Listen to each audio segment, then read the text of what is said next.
Ladies and gentlemen, greetings to you wherever you are. My name is Apostle Kamili Kijana. Welcome to my channels, and I hope this video finds you well wherever you are. And please, before we proceed, I want to request you, if you haven't subscribed to my channel, please take a second or two and make sure you place that subscribe button, and so that next time we produce a video like this, you will be notified. Now, to those who have already subscribed, I just want to appreciate you and to continue thanking you guys for your continued support. May God bless you so much. So today, I want us to talk about what has happened, and this is all about Azimio agreeing with the Kenya Kwanza for fresh talks with which will be facilitated by former Nigerian President Olusegun Obasanjo after President Ruto alleged snapped his Tanzanian counterpart Samia Suluhu Hassan. Now listen. This is what it says. Azimio has agreed to nominate 5 members to sit in a new dialogue panel that will consist of 5 other members from the Kenya Kwanza. The fresh talks will be facilitated by former Nigerian President Olusegun Obasanjo, days after President Ruto allegedly snapped his Tanzanian counterpart Samia Suluhu Hassan.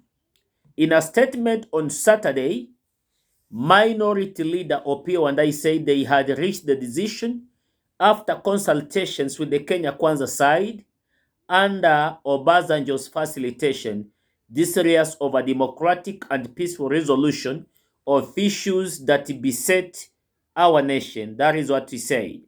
And he continued by saying, with the Azimio leadership of Azimio la Umoja, One Kenya Coalition Party, having consulted with the leadership of Kenya Kwanza, are determined to resolve our differences amicably for the benefit of all our people. The statement read in part. Under the new agreement, the two sides will form a committee of 10, composed of 5 members each from Azimio la Umoja and Kenya Kwanza. Wandayi said the committee will include 4 members from outside parliament, 2 from each side, leaders of majority and minority from the National Assembly, and 4 additional members of parliament to form each side. Further details on this initiative shall be communicated in due course, Wandayi said. The new development now puts on the hold Azimio's plans to issue new directives regarding their anti-government street protest. The coalition said on Friday during an interdenominational requiem mass for protest victims that it will give the way forward on demons this Sunday. I also want to announce on our behalf that on Sunday, July, we shall communicate to the nation our next course of action about anti-tax protest, Wiper leader Kalonzo Musyoka said. He spoke at the SKM Stephen Kalonzo Musyoka Command Center, where the opposition outfit held the requiem mass. Shortly before his address, the court of appeal lifted the orders suspending the implementation of the Finance Act 2023.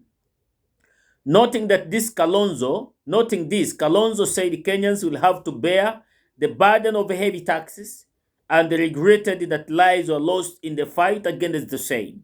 Leaders present in that requiem mass included former President Uhuru Kenyatta, Azimio leader Raila Odinga, Eugene Wamalwa, the DAPK party leader, and a host of MPs. Now, so this is what exactly was spoken. But later on, I think you heard the press release from the Kenya Kwanza side, and it spoke about, what they had agreed. That, among what they have agreed was one of the issues was all about the constitution of the IEBC. They talked about the gender rule, the third gender rule, and then they also spoke about, they spoke about the amendment of the office of the Chief Prime Cabinet Secretary, And then they also spoke about the establishment of the office of the leader of the official opposition. Now, when you read that, it spoke out loudly that the Kenya Kwanza was trying to tell Kenyans that Azimio has now abandoned the cost of living, the cost of fuel, among many other things that touch on the lives of Kenyans. But today, I want to tell you, Azimio has come up to refute those claims that it hasn't agreed on the points that they're going to discuss about. And this is what the Azimio has said today. And to refute those claims from the Kenya Kwanza side, this is what the Azimio has said. The Azimio is saying, this is what it says. Yes, this is what it says. Now, because these people are going overboard and telling people that these guys who have been protesting, they have been telling you that they are fighting for you, but the truth of the matter is they are not in that, but they are only interested in their own. They are interested in power, so Kenyans are left. So this is what the Azimio said, and so we want to debunk on it. The truth is here.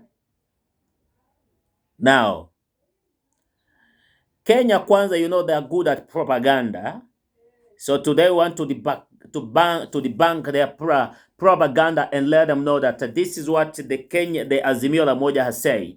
So this is how it reads. Azimio la Umoja Coalition Party has taken note of the one-sided statement released by the majority leader of the National Assembly on behalf of the Kenya Kwanza regime. It should be noted that in our statement that was released before Kenya Kwanza's Azimio is yet to table its substantive issues. The coalition reiterates its foundational principles and values of always placing the interest of the people at the center of any political conversation.